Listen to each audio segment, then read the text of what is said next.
அன்பார்ந்த சங்கரா தொலைக்காட்சி நேயர்களே, என்னுடைய இனிய வணக்கங்கள். இப்போ யாருக்கு தான் எதிர்காலத்தை தெரிந்து கொள்ள வேண்டும்ங்கிற ஆசை இல்லை சொல்லுங்க? எல்லாருக்கும் இருக்கு. அடுத்த கணம் என்ன நிகழப்போகிறது என்பது நமக்கு தெரிவதில்லை. ஆனால் அதை தெரிந்து கொள்ள வேண்டும் என்கின்ற ஆர்வமோ அல்லது குறுகுறுப்போ இல்லாதவர்கள் எவருமே இல்லை. சும்மா சொல்றதில்ல. எல்லாருக்கும் ஏதோ ஒரு தெரிந்து கொள்ள ஆசையாக இருக்கத்தான் இருக்கு. ஆனால் அதில் பலவிதமான குழப்பங்கள் இருக்கு. நம்ம ஒரு ஜோதிடர்கிட்ட போய் கேட்டோம்னா அவர் சொல்றது, அப்புறம் ஒரு பரிகாரம் சொல்றது, நமக்கு அது புரியவே மாட்டேங்குது சமயத்துல. அதனால சில படித்த மக்கள் என்ன சொல்றாங்கன்னா, ஜோதிடங்கிறதே ஃப்ராடு, மொத்தமா ஒதுக்கி வச்சிடணும் அப்படிங்கிறாங்க. அது ரொம்ப தவறான ஒரு பார்வை. நான் சொல்றேன்னு தப்பா நினைக்காதீங்க. எத்தனையோ டாக்டர்கள் இருக்கிறார்கள், எல்லாரும் நல்ல டாக்டராங்க. எவ்வளவு தவறு செய்கிறார்கள். மருத்துவ தொழிலில் எத்தனை தவறு நடக்கிறது. அப்போ டாக்டர்கள்லாம் மோசம் சொல்லி கைவிட்டுற வேண்டியதானா? காவல்துறையில போறோம், டிராபிக் போலீஸ்ல பாக்குறோம், எத்தனை நம்ம பாக்குறோம் இல்லையா? ஊழல், லஞ்சம் இதெல்லாம் பாக்குறோமா? டிஸ்மிஸ் பண்ணிடலாமா? மொத்த பேரையும் யாருமே இல்லைன்னு வச்சிடலாமா? கோர்ட்ல எல்லா தீர்ப்பும் நல்ல தீர்ப்பாகவா, நியாயமான தீர்ப்பாகவா வழங்கப்படுகிறது? கோர்ட்டெல்லாம் மூடிடலாமா? இதெல்லாம் வரும்போது நம்ம ஏத்துக்கிறோம். ஆனா நம்முடைய சம்பிரதாயம், நம்முடைய மரபுன்னு வரும்பொழுது ரொம்ப நம்ம we are unduly harsh in our criticism. எப்பவுமே ஒன்று சொல்லுவாங்க இல்லையா, the people get the government that they deserve and the government gets the people which it deserves. இது ஜோதிடர் விஷயத்துலயும் அப்படிதான். நமக்கு நல்ல ஜோதிடர் வாய்க்கணும். என் தந்தையார் ஒரு சிறந்த ஜோதிடராகத்தான் இருந்தார், பிராக்டிக்கலாகவும் இருந்தார். அவர்தான் சொல்லுவார், கடவுள் உனக்கு ஒரு செய்தியை தெரிவிக்க வேணும்னு நிச்சயம் செய்து விட்டால் ஒரு சின்ன கிளி ஜோசியம் கூட பலிச்சிடும். இந்த செய்தி இந்த பயலுக்கு இப்ப தெரிய வேணான்னு கடவுள் முடிவு பண்ணிட்டாருன்னா, கடவுளே எதிர நின்று சொன்னா கூட நம்ம அதை ஏற்றுக்கொள்ள மாட்டோம். அப்படிதான் இருக்கு. ஆனா எல்லாவற்றுக்கும் ஒரு கணக்கு இருக்கு, ஒரு ரீதி இருக்கு. The whole thing revolves, functions in an orderly manner. நம்முடைய மனக்குழப்பம் டிசார்டர்லியா இருக்கே தவிர, நம்முடைய எண்ணங்கள் சரியான அலைவரிசையில் இருப்பதில்லையே தவிர, பிரபஞ்சத்தினுடைய இயக்கம் என்பது நல்ல ஒரு கட்டுக்கோப்பான ஒழுங்கில் தான் நடைபெறுகிறது. மேல there is no traffic jam. அது மாதிரி அழகாக நடந்து கொண்டிருக்கிறது. இந்த கணக்கை வைத்துக் கொண்டுதான் ஜோதிடம் என்கின்ற அற்புதமான கலையே வந்தது. என்னோட குருநாதர் ரொம்ப அழகாக சொல்லுவார். நான் கேட்டேன், அவர் அஸ்ட்ராலஜி அது என்ன சயின்ஸா ஆர்ட்டான்னு கேட்டேன். He said astrology is a science, prediction is an art. A beautiful statement பாரு. Astrology is a science, prediction is an art அப்படின்னாரு. He was a superb astrologer too. ஏதோ ஒரு கணக்கு எழுதி வைக்கப்பட்டிருக்கிறது. அதற்கேற்பத்தான் நம்முடைய வாழ்க்கையினுடைய எல்லா நிகழ்ச்சிகளும் நடந்து கொண்டிருக்கின்றன. உலகம் மட்டுமல்ல, பல உலகங்களும் கோள்களும் அண்டங்களும் அந்த கணக்குக்கு ஏற்பவேதான் சுழன்று கொண்டிருக்கின்றன, இயங்கி கொண்டிருக்கின்றன என்பது நமக்கு தெளிவாக தெரிகிறது.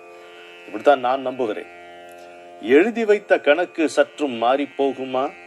அது எதிரில் நடக்கும் நேரம் அதனை மீற முடியுமா? எழுதி வைத்த கணக்கு சற்று மாறி போகுமா? அது எதிரில் நடக்கும் நேரம் அதனை மீற முடியுமா? உழுது வைத்த நிலத்தினிலே புதையல் கிடைக்கலாம், உழுது வைத்த நிலத்தினிலே புதையல் கிடைக்கலாம். ஒரு பூதம் ஏறி ஆளை விழுங்கலாம். அழுது சிரித்து ஓய்வதற்குள் வாழ்க்கை முடியலாம். அடுத்த கணம் ஏது வரும் யாருக்கு தெரியும்? பொழுதறிந்து நடப்பதற்கே சாத்திரம் வைத்தார், வாழ்க்கை புரியவில்லை என்பதனால் தோத்திரம் வைத்தார். நம் நேரம் நல்ல நேரமாக இருந்தால் நம் காதில் தக்க சேதி சேர்ந்திடும். நம் நேரம் குளறுபடியாக இருந்தால் நாயகனே சொன்னாலும் மனது தள்ளிடும். நம் நெஞ்சம் இறைவனையே நாடியிருந்தால், பிறர் நலத்தினிலே நமக்கு உண்மை மகிழ்ச்சி இருந்தால், நம் கோள்கள் நல்லபடி சுற்றி வந்திடும். நம் தோள்கள் சிரித்தபடி சுமைகளை தாங்கும். இதாங்க விஷயம். நம் நெஞ்சம் இறைவனையே நாடியிருந்தால், பிறர் நலத்தினிலே நமக்கு உண்மை மகிழ்ச்சி இருந்தால், நம் கோள்கள் நல்லபடி சுற்றி வந்திடும். நம் தோள்கள் சிரித்தபடி சுமைகளை தாங்கும். சரிதானா? இப்போ ஜோதிடம் உதவி செய்யும்னு இது பெரியவர் அருளி செய்திருக்கின்ற வாக்கு. என்ன சொல்கிறார் அவர்? சகுனம்னு ஒண்ணு இருக்கு, சகுனம் பார்க்கறது, சகுனம்னு ஒண்ணு இருக்கு, நிமித்தம்னு ஒண்ணு இருக்கு. அது வேற, இது வேற. முதல்ல சொல்றார் டெஃபினிஷன். நிமித்தம் என்பது வரப்போவதை ஏதோ ஒரு விதத்தில் அடையாளம் காட்டுவது, ஏதோ ஒரு விதத்துல அடையாளம் காட்டுவது, அதுக்கு உண்டான பொதுவான பேர். அதுல ஒரு வகைதான் இந்த சகுனம் அப்படிங்கிறது. சகுனம் பார்ப்பதுங்க அழகா ஸ்டெப் பை ஸ்டெப் கொண்டு போறவர். சகுனம் அப்படிங்கிறதுக்கு பக்ஷி, பறவை என்று பொருள். இந்த பறவைகளால் உண்டாகின்ற நிமித்தங்களுக்குத்தான் சகுனம் என்று பெயர். எவ்வளவு அழகா இருக்கும். சகுனம் நிமித்தம் வேற, சகுனம் வேற.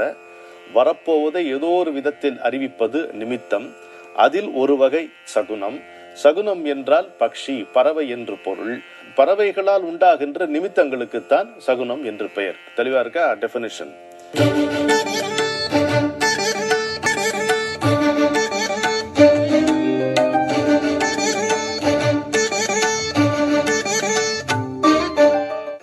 அடுத்து வைக்கிறாரு, நாம காணக்கூடிய இந்த உலகத்துல ஒன்றுக்கொன்று தொடர்பில்லாம எதுவுமே கிடையாது. நம்ம எல்லோரும் ஒருத்தருக்கு ஒருத்தர் ஒரு தொடர்புல தான் இருக்கிறோம் என்று சொல்லுகிறார். நீங்க மனிதர்கள் மட்டுமல்ல, ஜீவர்கள், எல்லா ஜீவர்கள்னா பிராணிகள் மட்டும் இல்லை. பாருங்க, தாது பொருள்கள், தாவரம், விலங்கினம், மனிதகுலம் எல்லாமே ஒருத்தருக்கு ஒருத்தர் சார்ந்துதான் வாழ்கிறோம். Interdependence is the central theme of this very creation, story of creation. Interdependence, பரஸ்பரம் நாம் அனைவரும் ஒருவரை ஒருவர் சார்ந்துதான் இருக்கிறோம் என்பதுதான் இந்த பிரபஞ்சத்தில் நாம் அறிகின்ற மிகப்பெரிய முக்கியமான செய்தி. சரியா? அதனால அவர் என்ன சொல்றார்? எல்லாமே ஒன்றுக்கொன்று சம்பந்தம் இல்லாத எதுவுமே இந்த பிரபஞ்சத்தில் இல்லை. கணக்கு நமக்கு சரியாக தெரிந்தால், மற்ற ஒன்று தெரிந்தால் எல்லாவற்றையும் தெரிந்து கொள்ளலாம். ஏன்னா எப்படி சொல்றாரு? இவை அனைத்துமே ஒருவனுடைய ஆணையின்படிதான் நடக்கிறது. அனைத்து இயக்கங்களுக்கும் ஆதாரமாக இருப்பது ஒருவனுடைய ஆணை. அதனால் ஒரே கணக்காகத்தான் நடக்கிறது. எனவே ஒரு செயலை கொண்டு மற்ற செயல்கள் எப்படி நடக்கும், எப்படி நடக்காமற் போகும் என்பதை நாம் கண்டுகொள்ளலாம்ங்கிறார். ஒரு பறவை வலப்புறத்திலிருந்து இடப்புறமாக சென்றால் இன்ன பலன், இன்ன பறவை இன்ன நேரத்தில் சப்தம் செய்தால் இன்ன விளைவு, இப்படி சொல்வது சகுன சாஸ்திரம். ஆனா அழகா சொல்றாரு பாருங்க, ஓமன் அப்படின்னு சொல்றது நிமித்தம், அது சகுனம் அல்லங்கிறார். It's a bad omen, it's a good omen சொல்றாங்க இல்லையா இங்கிலீஷ்ல. அந்த ஓமன்கிறது சகுனம் அல்ல, அது நிமித்தம் அப்படின்னு சொல்றாரு. நிமித்தானி சபஸ்யாமி விபரீதானி கேசவக அப்படின்னு போர் ஆரம்பிப்பதற்கு முன்னால் அர்ஜுனன் கிருஷ்ணன் கிட்ட சொல்கிறான், நான் கெட்ட நிமித்தங்களை பார்க்கிறேன். ஆக்சுவலா கெட்ட சகுனங்கள் நாம சொல்கிறத விபரீதமான நிமித்தங்களை பார்க்கிறேன் என்று பார்த்தன் சொல்லுகிறான். அந்த காலத்தில் வாழ்ந்த நமது மக்கள் அனைவருக்குமே ஓரளவு வானசாஸ்திரம் தெரிந்திருந்தது. அப்படித்தான் இருந்தார்கள். மீனவர்கள் இன்று கூட நட்சத்திரங்களை பார்த்து மழை எப்பொழுது வரும் என்று சொல்வார்கள். நான் நேரடியாக அதை பார்த்திருக்கிறேன். அப்படியே கப்பிக்கொண்டு வரும் மழை. என்னப்பா மழை வருது, இன்னைக்கு வராதுங்க, 3 நாள் ஆகும் அப்படின்வாங்க. 3 நாள் மழை வரல, 3 நாள் கழிச்சுதான் மழை வந்துச்சு. அந்த மாதிரி அந்த ஒரு அடிப்படை அறிவு, above average knowledge of astronomy and astrology இந்த நாட்டில் சர்வசாதாரணமா இருந்தது. நம்ம சோ கால்டு சயின்டிபிக் டெம்பர்னு சொல்லி இதையும் கத்துக்காம எதையும் தெரிஞ்சுக்காம போயிட்டோம். அவ்வளவுதான் விஷயம் நமக்கு. இப்போ விபரீதமான நிமித்தங்களை பார்க்கிறேன் என்று பார்த்தன் சொல்வது அது நிமித்தம் அல்ல, சகுனம்ங்கிறதா அப்படின்றது சொல்றார். இன்னும் அழகா ஒரு டெபினிஷன் கொடுக்கிறார் மகா பெரியவா. சகுனத்துக்கு நிமித்தத்துக்கும் உள்ள வித்தியாசம். தம்பி, ஒரு பூனை குறுக்க போனா அது நிமித்தம், கருடன் குறுக்க போனா அது சகுனம்ங்கிறார். தெளிவா இருக்குல்ல? இப்ப சகுனம் என்பது பட்சி மட்டும்தாங்கிறார், மீதி எல்லாம் நிமித்தம். அப்போ எப்படி நான் இந்த எதிரிகளை அழிப்பேன்? எதிரிகள் இருக்கிறதா என்னுடைய பாட்டன்மார், என்னை வளர்த்த தந்தையர்கள் வில்லில் பாதி இருந்த என்னை வீரனாக்கி வளைந்த வில்லின் நான் இழுத்து காய்ந்த கையை கண்டு கண்கள் பனித்தவர்கள், மனம் திறந்து வித்தையாவும் கற்று தந்து மகிழ்ந்தவர்கள், தரணி மீது தனிப்புகழ் நான் கொள்ள வைத்த தாயனையர், தன்னையே ஒந்தளித்த பெருந்தெய்வங்கள் இவர்களின் பேர் அன்பு நெஞ்சின் முன்னே இந்த அம்புகளை பூட்டி வில் இழுப்பேனோ, கண் சிவந்திடத்தான் பார்ப்பேனோ, வாளை கொண்டு சீரித்தான் பாய்வேனோ, வெற்றிக்காக உவந்து எந்த தெய்வத்தை உதைக்கேனோ, ஊன் உள்ளவரை அதற்காக துடிக்கேனோ, சி இவற்றுக்கா போர் என்னும் இழிவை கொண்டோம், இப்போதே திரும்பிடுவோம் திருப்பு கண்ணான்ட்டு எல்லாத்தையும் அம்புவில் எல்லாம் தூக்கி போட்டு சொல்றான். அப்போ அவர் என்ன சொல்றாரு, உன் வெற்று தேரமர்ந்தேன் பார்த்தா தெளிவடைவாங்க, எல்லாம் கொல்வது நான், ஏற்கனவே இவங்கெல்லாம் சாப்பிட்டாச்சு. அவர் என்ன சொல்றாரு, நிமித்த மாத்திரம் பவ சவ்யசாசின். சவ்யசாசினா 2 கையாலையும் அவர் அம்பு விடக்கூடிய திறமை உள்ளவன் அர்ஜுனன். அதுக்கு அப்போ சொல்றாரு அவர், நீ நிமித்த மாத்திரமாக ஒரு காரணமாக இரு, சங்கல்பம் என்னுடையது, செயல் உன் மூலம் நடக்கிறது அப்படின்னு சொல்றாரு. இதுதான் நிமித்தம். நீ வெறும் கருவி மாத்திரமாக, நிமித்த மாத்திரமாக இரு. எனவே நிமித்தம்ங்கிறது அதுவே பலனை உண்டாக்குகின்ற ஒன்று இல்லை, ஏற்கனவே நிச்சயம் பண்ணி இருக்கக்கூடிய பலனை இது பிரகடனமாக்குகிறது, தெரியப்படுத்துகிறது.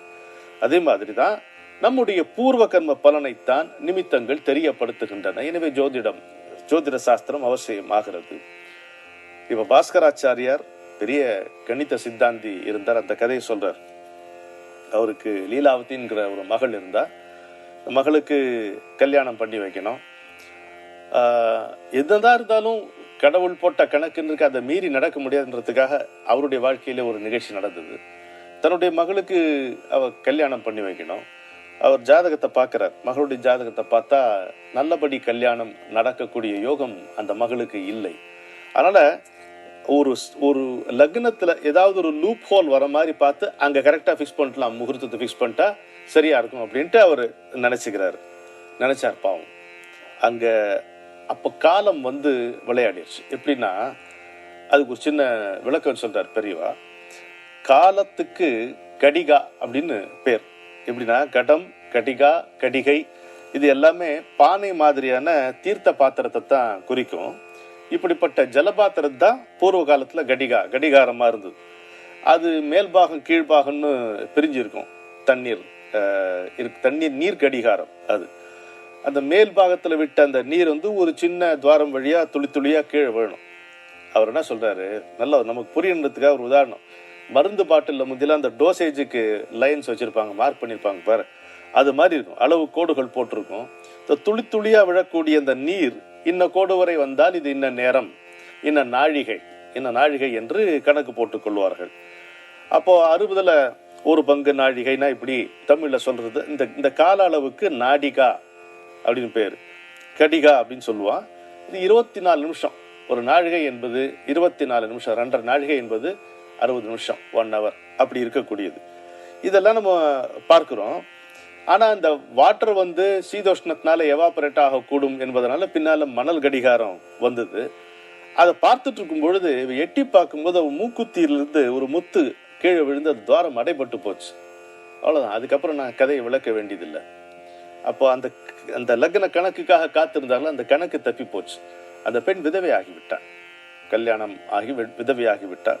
ஆனால் மனம் சோறாமல் லீலாவதி என்கின்ற ஒரு நூலையே அவர் இயற்றினார். அது தன்னுடைய பெண்ணுடைய பெயரையே தான் வைத்திருக்கிறார், லீலாவதி என்று. இப்படி எல்லாரும் இன்னும் என்ன சொல்றாருன்னா, பெரிய மேலை நாட்டுல கண்டுபிடிச்சிருக்கான்னு சொல்ற பல கண்டுபிடிப்புகள் நம்முடைய முன்னோர்கள் ஆயிரக்கணக்கான வருடங்களுக்கு முன்பே கண்டுபிடித்திருக்கிறார்கள்.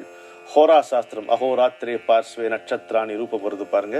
இந்த ஹோரா என்பது 2.5 நாழியான 1 மணி நேரத்தை குறிக்கும். இந்த ஹோரால இருந்தா அவர் வந்திருக்கு அப்படின்னு சொல்கிறார்.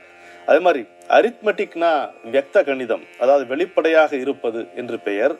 அல்ஜிப்ரா என்றால் அவ்வியக்த கணிதம், அதாவது ஒரு எண்களை கொடுத்து XYZ வச்சு கண்டுபிடிக்கிறது. என்ன அழகாக இந்த எக்ஸ்பிளேஷன் சொல்ற பாருங்க. ஜியாமெட்ரினா ஜானா பூமி, மிதினா அளவோட முறை. இப்ப யாகவேதி, யக்ய குண்டம் இப்படி எந்த அளவுகள் இருக்கணும் சொல்றதுக்காக உண்டானதுதான் ஜியோமித்தி, அதுதான் ஜியாமெட்ரிங்கிற. அதுக்கப்புறம் இன்னொன்று போறார், சமீகரணம். அதுதான் ஈக்குவேஷன் என்று சொல்வார்கள். நம்ம ஈக்குவேஷன் சொல்றோமே மேக்ஸ்ல, அதான் சமீகரணம் என்று. அப்போ ஆபஸ்தம்ப சூத்திரத்தில் இருக்கக்கூடிய ஒரு சமீகரணம், ஈக்குவேஷன், சமீப காலம் வரை கூட அதை சரியாக ப்ரூவ் பண்ண முடியல என்று சொல்கிறார்.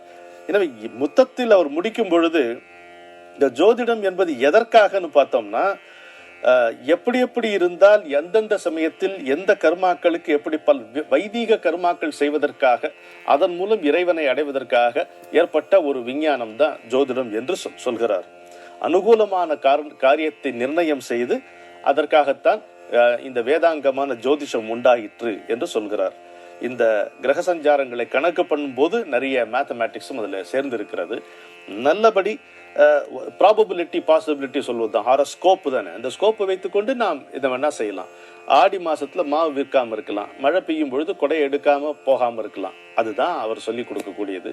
இது ஒரு துளிதான். இன்னும் வரக்கூடிய நிகழ்ச்சிகளில் இன்னும் அவர் ஜோதிடத்தை பற்றி சொல்லி இருப்பதை நாம் தொடர்ந்து பார்க்கலாம் என்றே நினைக்கிறேன். வணக்கம்.